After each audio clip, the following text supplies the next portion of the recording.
First of all, at this point in history, we're all caught up in stigmatizing of autistic people in the sense that we've grown up with it and therefore it has to be in us somewhere. And if we discover we're autistic, it has to somehow get triggered even a bit in relation to ourselves. But for some people, it's really, really just their deeply ingrained notion that it's a bad thing to be. And it's very hard for them to get any of the, relief or clarity or increased self-compassion that we hope people will get, because that's the whole point in a way of the value of the discovery. People can seem on the surface, and clients, people that we know, ourselves, can seem on the surface like we don't have much internalized stigma, but then it can come out under certain situations or under certain circumstances. So it can be also not always obvious. And as well, you don't have to know that you're autistic to be aware of the stigma of autism in general, of autistic people in general, but also of yourself, because even if you haven't known that you're autistic, of course, you've always been autistic. So we're talking about internalized stigma today. Important topic, isn't it? Yeah. Oh, I definitely think it is. It comes up for me quite a bit in working with late discovery autistic clients and ADHD clients. Yeah. Comes up a lot. Yeah, maybe sort of saying what we think we mean by that. Would that be? Yeah. Well, I mean, I suppose what I understand, and I suppose what again I'm kind of talking to my clients about, or helping to educate or helping to validate for them, is that first of all, at this point in history, we're all caught up in the stigmatizing of neurodivergence, stigmatizing of autistic people and people with ADHD and so on, in the sense that we've grown up with it. So it's a bit like, internalized, but often very unconscious racism. It's better to acknowledge it's there because it's been ingrained with us, even if we haven't paid much attention to the subject, growing up. Somehow the message is there that there's something wrong with autistic people, and you either laugh at them or feel sorry for them, or get annoyed at them because they're irritating. So that kind of broader category of kind of ableism and the stigmatization that goes with that. We've all grown up with it, and therefore it has to be in us somewhere. And if we discover we're autistic, it has to somehow get triggered even a bit in relation to ourselves. Now, some people are lucky enough and there's not much and they kind of get beyond it, pretty without hardly noticing perhaps. But for some people, that's really, really difficult. It's really, really just their deeply ingrained notion that it's a bad thing to be, and therefore they can't. It's very hard for them to get any of the, relief or clarity or increased self-compassion that we hope people will get, because that's the whole point in a way of the value of the discovery. Being autistic, it's to know yourself more accurately, well, completely, with complete information. Yeah, I know. And it's interesting that you talk about unconscious bias, because as well, I'm thinking about people can seem on the surface, and clients, people that we know, ourselves, can seem on the surface like we don't have much internalized stigma, but then it can come out under certain situations or under certain circumstances. So it can be also not always obvious. What kind of circumstances or situations would you be thinking of? I mean, like, I suppose one of the most commonly done ways would be when something goes frictionful in social interaction, and something happens where there are feelings about that. People get cross, or people get irritated or dismissive, or, those kinds of experiences that can happen in group dynamics. Then the person who's got the internalized stigma will be drawing on that secret belief that they've, that there's something wrong with me. This has happened because it's because I'm mad, bad, or dangerous. Yeah. And in a way, the strongest word of all there is bad, not just, something wrong with, which isn't a great phrase, but still, you could say, when it comes to doing, higher level maths, there's something wrong with me, as in I'm no good at it. Do you know what I mean? But then lots of people aren't, and there's nothing bad about that. That does not make you a bad person. That's the crucial thing. And so, there's some certain gaps. If you're autistic, there's things you're less good at than a lot of people who aren't, and other things that you're better at.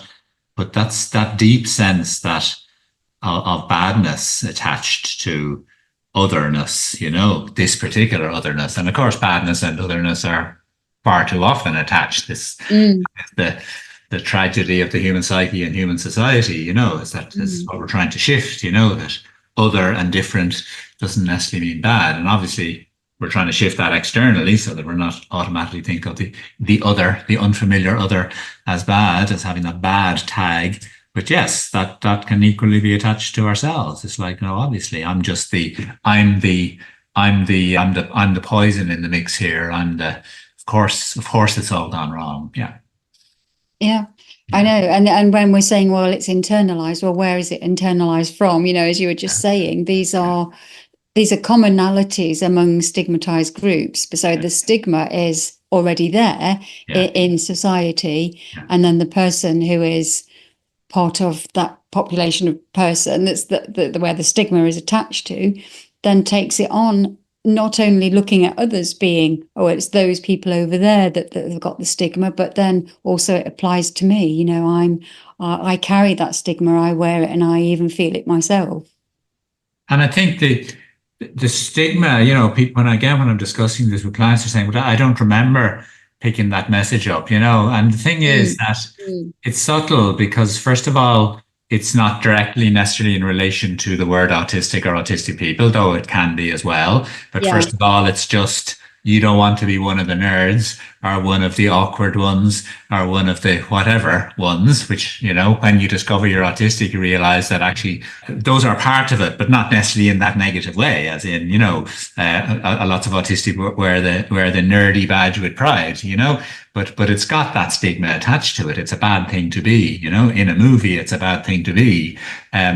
But also, more specifically, also when we discover we're autistic, then yes, there can be very mixed feeling, because the word autistic also, even if you don't hear it very often in your life, you'll often have heard it or seen it in a movie with a negative tag attached to it, or, with it being, treated in a way that makes that message clear that this is not a good thing to be, or maybe somebody that we respect much. But also, a big part of how stigmatization subtly happens is how people aren't talked about.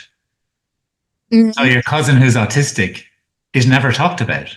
And you never think about that when you're growing up, or maybe you do, but you might not. The very fact that they're not talked about sends a very subtle unconscious message, doesn't it? Definitely. That's a really interesting point, isn't it? Yeah. Really interesting point. I was reading, again, my favorite thing to do sometimes is to read the journal articles, the scientific research papers. And there was one written by a person called Koss. I can't remember what their surname is. And they were a person that had put themselves forward in their lifetime for academic research purposes as an autistic person. And one of the comments that they made in their paper was, when do you ever see the description when people are writing about autistic people that they are a grandmother, or that they're a newlywed, or that they enjoy playing the flute? Or that they're somebody's best friend who they couldn't do without because they're so great, Yeah. So loyal. Yeah. Yeah. It's problematic. It's always problematized, isn't it? It's always problem. Yeah. And, I mean, the definition in the DSM is that there has to be difficulty and struggle attached to being Mm. autistic, So even Mm. apart from the bad and not worth talking about, there's also simply the message of, oh, this is a really difficult thing to do. Who'd want to be? Who'd want to be autistic? By the Well, way, a very interesting parallel that's always worth mentioning, when you bring up this notion of internalized stigma is internalized homophobia. mhm. Very, so some people have managed to get their heads around that idea by now. Yeah, So yeah. it's an easy parallel for internalized autophobia. I don't know what the equivalent for ADHD is, ADHD Yeah. phobia, but they call it autophobia sometimes nowadays. But yeah, internalized equivalent, where yeah, it's just this is not. These are not, it's not very acceptable type of person to be in society. So how on earth could it be a positive thing to discover you are?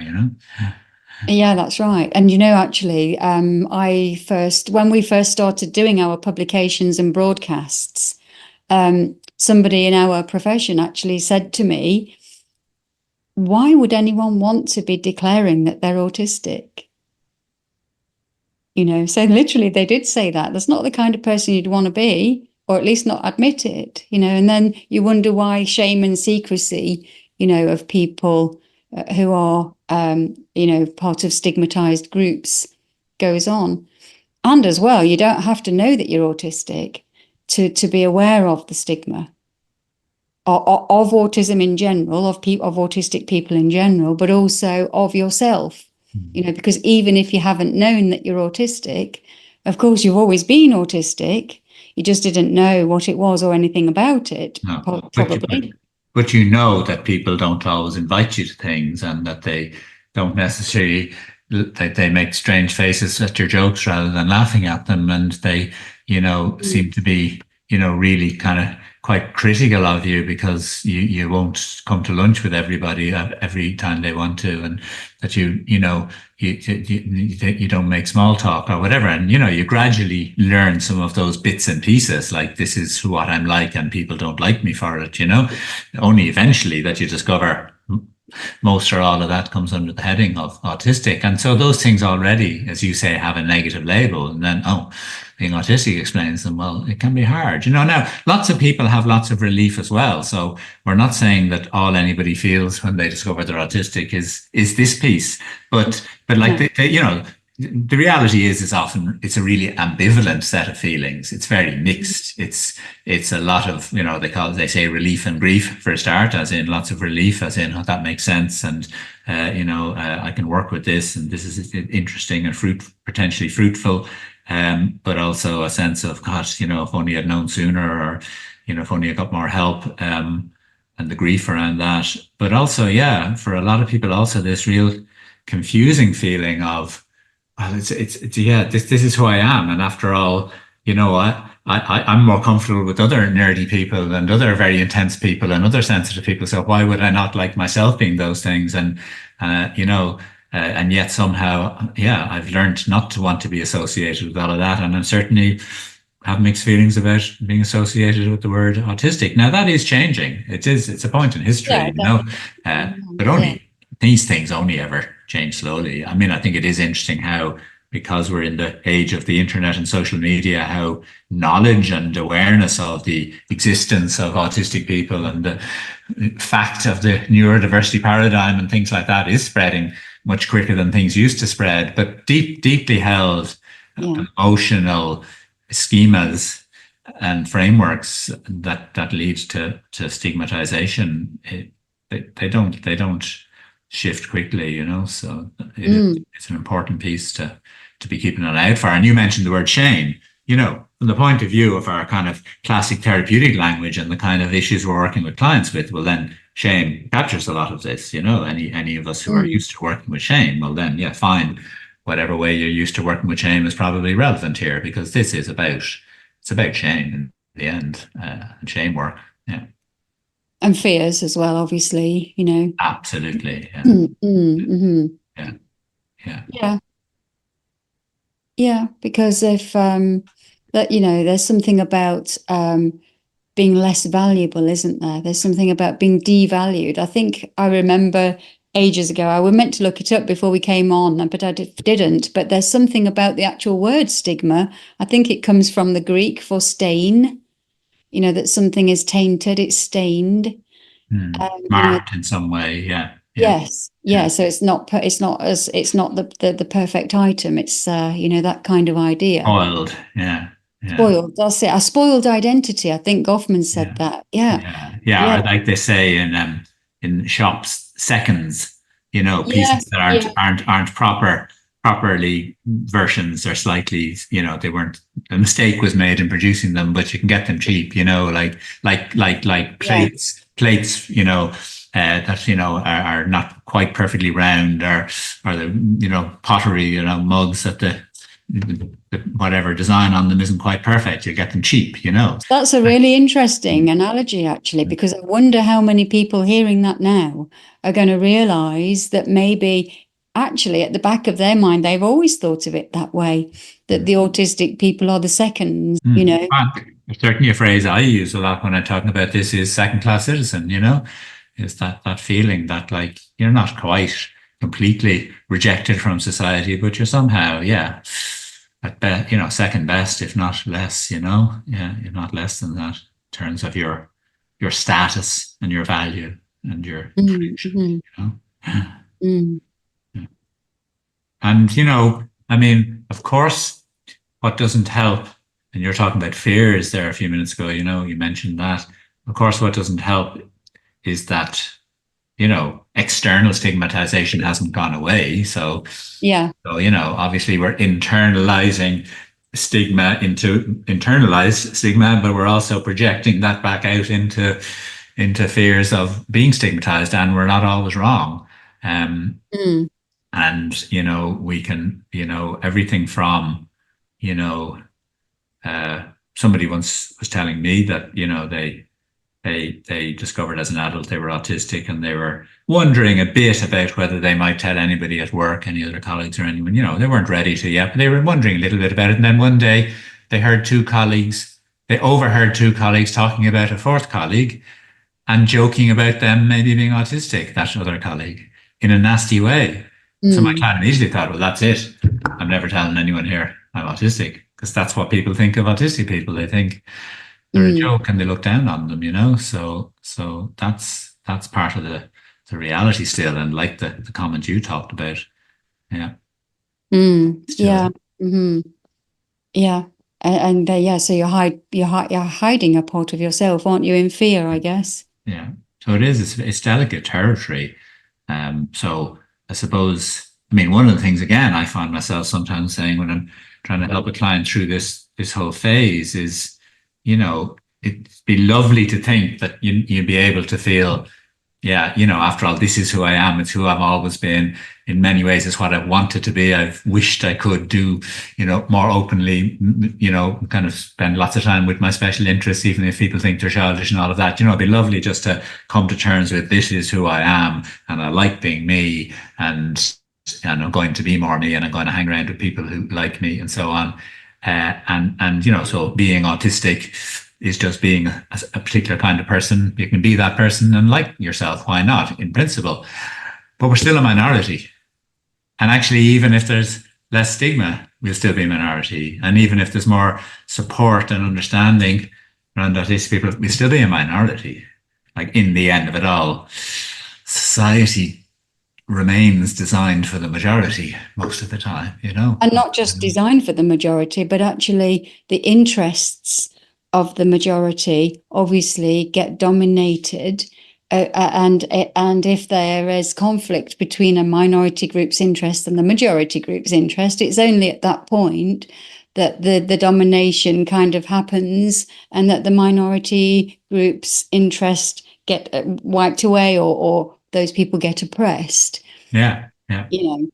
I suppose I'm kind of, I always validate the ambivalence, and saying, well, yeah, I mean, for a start, things are improving, and we can work on this, and you can be happier in yourself, and the world is improving a bit out there slowly, going in the right direction, hopefully. But there's pushback as well, and it's never easy to be a minority, you know. So that's the kind of Yeah, truth in the end, is that, like, in some ways, it's still it real. might be handier to be born, you know, one of the majority. But on the other hand, if you say to an autistic person, so if somebody could give you the pill, uh, that would stop you being autistic, which would mean, by the way, that you would love small talk. You wouldn't really have terribly intense special interests, nor great hyper focus when it came to exploring something. You know, you'd probably be much less sensitive to, you know, kind of, you know, color and nature and environments that you're in, and picking up a lot less. Would you take it? Now, some Yeah, people would say I might, you know, because of the, you know, well, it's sometimes it's really hard to be so sensitive and so intense, and not to be, you know, able to kind of just fall into that small talk or whatever, you know. But in the end of it all, like, if you were less sensorily sensitive, you wouldn't only life would be very lose, different. you Yeah, wouldn't just lose the negative bits, you'd lose the positive bits, you know. Uh, yeah. and if you said, and you know, you'd take the pill, and then you'd be that, you wouldn't be autistic anymore, but you'd remember what it was like to Oh. have that, you know. I mean, how many people would then say, "I'll give me the other pill so I can go back," you know, because this is who I Mm, am, and I just want to safely be this, but it is who I am. I mean, mm, that's the question, and, like, you know, it's not that there's always everyone just has a simple answer to that, you know. mm. Um, Because you can do all the work that you like with clients in terms of them recognizing their own worth that is equal to other people's. And that's great to have that stability and foundation in yourself for you to know it. But that gets then challenged, doesn't it, when you go into society and that gets Oh yeah. confronted? Oh yeah. That's the reality. That's the reality. So, to the extent that internalized stigma is fear of external stigma, well, then we have to validate that that is a possibility. There's no Mm. point pretending otherwise. Mm. And people can get disappointed, if that starts to accumulate, that they're constantly confronted, that there's their view of being worthy as a person, um, you know, um, it is constantly confronted. That gets a person down, obviously. You try and fight it back, or maybe you haven't got the skills to do that or the support to do that. Yeah. And, you can start to dislike yourself, even against your own better judgment, Um, bring your mood down, get depressed, Absolutely. Absolutely. There's no doubt about that. feelings of worthlessness, as you say, and shame. Yeah. And treating yourself in that way as well, which means yourself Yeah, can be very low because you couldn't be that's bothered. You don't yeah, see yourself as somebody worth taking care of. And I think that kind of low self-esteem territory is again part of what often needs a bit of work, you know. mm, Um, and tied in with that as well is, you know, with that low self-esteem, shame, internalized stigma, whatever way we describe all of this, tied in with that, I think, is often an inability to imagine that somebody else could value you and love yes, you yes, genuinely, yes, if you really just were yourself, and, you know, reduced masking and embraced more of that, you know, true identity. You know, very hard for some people to mm, imagine. Now, some people are lucky enough, and they know they're loved, but some people have arrived at a stage in life where they find that very hard to imagine, and discovering they're autistic doesn't suddenly change that. In some ways, it no, nearly sets that back. They're thinking, oh God, now, like, you know, uh, I mean, somebody might somebody might like me until I tell them I'm autistic on the fifth date, and then they won't like me anymore, you know. Or do I put what do I do? Do I put it on my dating profile, and get it over with, you know? And so even that side of it is like, you know, what are people going to think? And you know, certainly if I embrace this, if I'm actually, you know, even more openly intense, and you know, straight in my communication and things like that, yeah, is there anyone in the world who likes that, who actually values it, who's going to love me, you know? Tough yeah. question.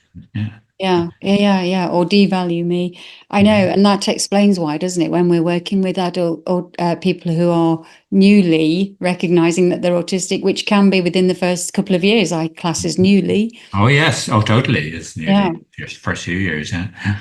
and it's quite a common thing, isn't it? That somebody is not all people, but some people have reticence about whether to tell people, who to tell, and in what ways. Oh And even yes. if they Oh force yes. themselves to do it, that still can be in the back of their mind. Yeah. Well, I've sort of got to do it, but it's going to mean that Yeah. I'll be devalued, and Yeah. I'll just have to put up with that. Or they resist telling people Yeah. because they haven't worked that through yet. Yeah. And it's interesting you say that, like, Mm, newly discovered autistic or ADHD adult, we could mm, make the first few years. I mean, for me, that fits very well with what you've just been describing, because quite a lot of late discovery autistic adults don't tell anybody much. They might. I mean, their immediate partner or spouse, a couple of other very close friends, maybe not even that, but definitely anyone beyond that.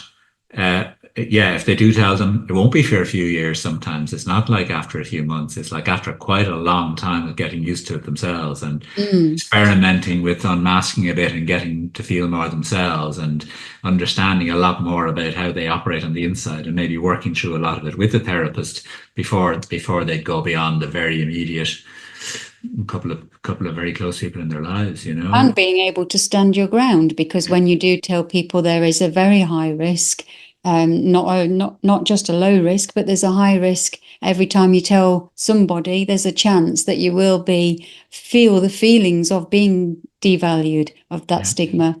yeah, And so you've got to be able to stand your ground and not let that wobble you, so that you start to believe that, yeah, or feel disempowered by that whole dynamic. yeah, yeah. And that takes some working through, doesn't it? So that takes time. Oh, totally. Yeah, yeah, yeah. It takes quite a lot of just working it through for yourself and coming to becoming clearer how you feel about it and what it is that you have feelings about. It's very useful work for therapists, as in therapists have potentially a huge role here. Some people will work it through without So if, therapists. if a if a therapist is listening to this, what would they listen out for in the regular conversations in the therapy room? How might they sort of, because it's unlikely, well, it could happen, but it's unlikely the client's going to walk into session and say, I want to deal with my internalized stigma. It's something that's going to happen, get raised in the conversation, isn't it? Hmm. Well, I think uh, we'd be listening out anyway for signs of shame of various kinds of parts of the person that they feel shame about, they feel are shameful. And we'd kind of do that anyway as therapists and listen out for signs of low self-esteem, signs of low self-value, of the way the person talks about themselves and their facial expressions when they talk about themselves. Mm. And it's just that we're doing that, I think, to my mind, in this particular context. Yeah. And I would always be listening out for ambivalence. That's personally something that's deeply ingrained in the work I do. I'd always be listening out and watching out and expecting mixed feelings. And to be honest, I might even name it as in you probably have mixed feelings about this. Yeah. And sometimes that can bring it out.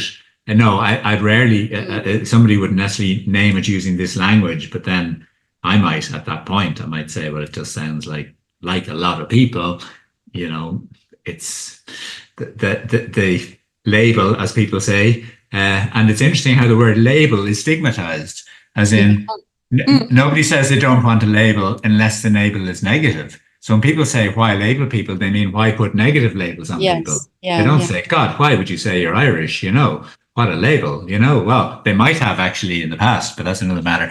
Yeah. Yeah. But because that was stigmatized, and the same with any nation. Yes. But Yeah. like, why kind of put that kind of label on you? But going back to that term, so the calling yourself autistic, like, yeah, for quite a lot of people that feels mixed. So does it feel mixed for you? And we can Mm. bring it out that way, and then Mm. name it and validate it and reassure people that other people experience this and that it's okay to. By the way, I'm glad now that you stirred that thought up in me, because some people, when they go through the phase of discovery and exploration and talking to a therapist, but they're also doing a lot of reading online and a lot of Yeah. reading, a lot of following of people on social media and blogs and podcasts, they sometimes feel most people I hear are very positive and excited about being autistic. These Mm, are the people who are blogging and podcasting. I feel mm. I can't say, actually, I have very mixed feelings about it at the moment. Yes, yes. Sometimes I feel I just wish I bloody wasn't autistic. Is that okay to say? And, so Yeah, I'm yeah, always yeah. reassuring people it's okay to say in therapy, and Oh, yeah. of course it is. Of course it is. Yeah, absolutely. Yeah. I Because they think one feel of they the get in things, trouble, they're letting down the side. You yeah, should carry the flag. can't say, Well, yeah, yeah, yeah. time enough if you want to. But Yeah, yeah, yeah, yeah. I mean, clients do express it, don't they? And with a bit of like caution at looking at you, if that is that going to be all right to say? Yeah, I think what I think listen out for. I was thinking as you were talking about my sort of style. I pick up like discrepancies, mm, so that if somebody's um, making an assumption and carrying that assumption forward as if I'm also going to assume that they're not worthy of this or that behavior or treatment or opportunity, that kind of thing could be interesting because there's a discrepancy between actually why would that person believe that about themselves, that can draw your attention to it, mm, can't it? absolutely, absolutely. No, you're right. I hear a lot of that as well. Sadly, yeah, but that's the work we can do. We can just pick up on that and Or point longer it out. term, they might not actually you might not come out in language. There might be just that you're picking up that over time, this person is behaving or making choices that seem to be coming from a belief that they don't deserve better Yeah, or that they can only have X, Y, or Z. yeah, And that can be like, I wonder whether that's the case. Let's start to ask and talk about that. yeah. If they really believe that and what the reasons are. There might be good reasons for it, or there might be reasons that are based on these assumptions that they didn't even know that they were holding, That's or right. that could be changed or could be Yeah. questioned. Yeah. And just little bits of resistance around certain, going certain Resistance. directions, I think is partly what we pick up as well. It makes us think, oh, yeah, there's a difficulty here for you, which is fine, but let's just see, can we see what the difficulty is? Yeah. By the way, I was just remembering there, I remember when I first discovered I was autistic, which is what, over 11, yeah, it must be nearly 12 years now. Uh, and I remember, it was because I was coming across this a bit professionally and kind of came up sort of again in my therapy, not the word autistic, but more around this particular kind of nature, being socially different and more intense. And this was partly because I was talking about my father as much as about myself and so on. But when I then went and read more about it and realized, oh, this fits so much. I'm autistic, so that's the bit I was missing. I remember thinking, right, okay, well, at least I know what's wrong with me, you know? Yeah. And it was a kind of relief to think, well, at least I know what's wrong with me rather than not knowing what's wrong with me. And I can work on it, and almost I can compensate for it now even better because I know what's wrong with me. Now, it didn't take a lot more reading to come across then the neurodiversity paradigm and Mm, a whole different way of looking at being autistic. So I wasn't in that phase for long, mm, because I dived in. Once I realized I was autistic, I dived into even wider reading and so on. So I say it didn't last long, but it was my initial reaction was I didn't think I was terrible. Like, oh my God, don't ever tell anyone in the world. yeah. At least you know what's wrong with you, but you're never going to admit it to a living soul. I didn't feel it that bad. I Mm, thought, yeah, I'm going to talk to a few people about it, and I'll try and work on it. But at least I know what's wrong with me. It was pretty much exactly that phrase in my head. yeah. So just Not that, this explains everything now, but that this explains what's wrong with what's me. wrong with me. Yeah, That yeah, was my initial reaction. yeah, So yeah, again, it just shows where that is just, I think, in us because it's in yeah, society, and yeah. has been in society all our lives and before.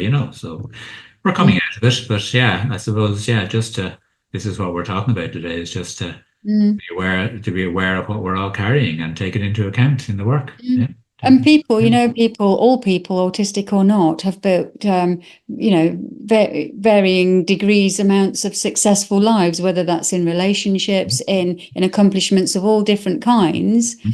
And so that sort of props up your self-concept, doesn't it? It's like it can be based on those things, and that gives you plenty of evidence that you're worthy and a good person and all the rest of it. But it doesn't mean that the stigma isn't there underneath. No, I mean, I remember thinking, well, at least I know what's wrong with me. And I remember then thinking, well, I've done well considering, and feeling a little bit proud of myself, given that I'm defective, I did really well, didn't I? Do you know what I mean? That was more how I felt. You do hear that even now, Yeah, but that's the thing. That's a, an important word in this context is like, again, like seconds in a shop, defective versions, so it is quite different. It's actually quite different to saying, given that I'm in a minority group and there was this misunderstanding all my life and these things happened and now no wonder now I understand. Exactly. It's not saying that, is it? It's saying actually now I understand what's wrong with me. I'm the problem. I'm the defective thing. Yeah. Rather than this is how I'm different at a deep level, which is again how I would understand it. Unfortunately, as I said, I came across that view quickly enough. But initially I thought, given that I'm obviously, that's my flaw, then I've actually done well considering. It was nice that I was able to think that at least, but still, you would hope that we can move beyond that and hope that we can help clients move beyond that. And fortunately, there is a world out there for people to explore. And I know a number of clients do say to me, I'd love to personally meet rather more autistic people than I currently meet. That's a whole other story. Yes, but at least because one of the things that most helps shame is meeting similar people. That's why things like AA work so well, for alcoholics, is because no matter how much therapy you get, to meet other people similar to yourself is hugely de-shaming. But, at least there's a world out there on social media and on the internet that people can begin to see and realize, there's loads of people like me, and actually some of them are pretty cool and interesting, and I like them, and they're proud of themselves, So fortunately there are ways through all of this, but it can be difficult. I'm thinking of clients that I've known as well that have sort of gone through the process of like destigmatizing themselves, if you like, and talking about like finally understanding and feeling differently about why they would constantly drive themselves, push themselves on, and that they only recognize now how actually they were literally whipping themselves to perform or to accomplish or to get it right or to be a proper human, and that would be also a distraction, of course, because one that keeps you busy, but that faded away, that the desire for that went away or started to recede massively, and that made them question, what's going on, what do I feel about myself now? Well, I don't want to do that to myself because I don't think I need to. I'm all right, I'm good enough as I am. Doesn't mean I don't want the things, it doesn't mean I don't want the accomplishments, but the drive is not the same reason. I thought that was an interesting way of gaining some insights, of noticing, that drive is gone in the same way, in that way. And very interesting, and it might even suggest another topic, because I think the whole area of motivation is slightly neglected. It is addressed a bit, but it's a little neglected in people, people's understanding of being autistic, because it ties in a bit with what you're talking about there, that the motivations that shift when you discover, that you can live a different way, and you question certain motivations, but also, the whole notion that autistic people don't do certain things or do certain things because of defects. Like, take an example, for instance, is small talk. Like, people often say, well, autistic people can't do small talk. But actually, they can. They don't want to. It's a motivational issue. Small talk isn't actually all that difficult to do. If somebody paid you money to do small talk, you just do it. Somebody Or you're said, doing it to gain other access to other things. yeah, you can do it. You might be less good at it than some people, but it's a bit like, can you sing? Well, like, if I really have to, I can. Not particularly great, but I can do it. You know what I mean? It's like people can do small talk. They don't want to. They find it deeply unmotivating, and they find other things very motivating, like a really interesting conversation about a special interest, or even a really, interesting conversation about each other, and getting to know each other properly. What the difference between autistic and not autistic, a lot more of it, I think, lies actually in the area of motivational differences. And That people would be a often, good talk, yeah, actually, because yeah. I know that you know a lot about motivation because of your career history and what have you. That would be an interesting Yeah, one. I think it is an interesting one, like drives, motivations, reasons for doing things, reasons for not doing things, and trying just explaining more of that through the motivational lens, I think would be a much more helpful and human way of describing it sometimes, rather than strengths and weaknesses and abilities and lack of abilities and competencies and lack of competencies. Some of it can be, but a good bit of it is motivation. Even quite a few executive functioning issues are tied into motivational issues, so. I think you just hit something for me, is that now I've got a more clarity that I don't like the word strengths and weaknesses when we're talking about autistic people. I didn't know why, but I always realize now that I always sort of cringed when I read it. Yeah, interesting. So yeah, maybe that's a piece for us to come back to, actually. Yeah. We'll do that. Yeah. We'll do We that. will. We will. So, all right. So we'll wrap up Hey, for thanks for today that. then. Yeah. Yeah. Always. Stop the recording. We always learn something anyway. Yeah, well, yeah, that's right. I know. Even as chatting it through is we get a shared meaning and we get information from each other, don't we? Yeah, really great.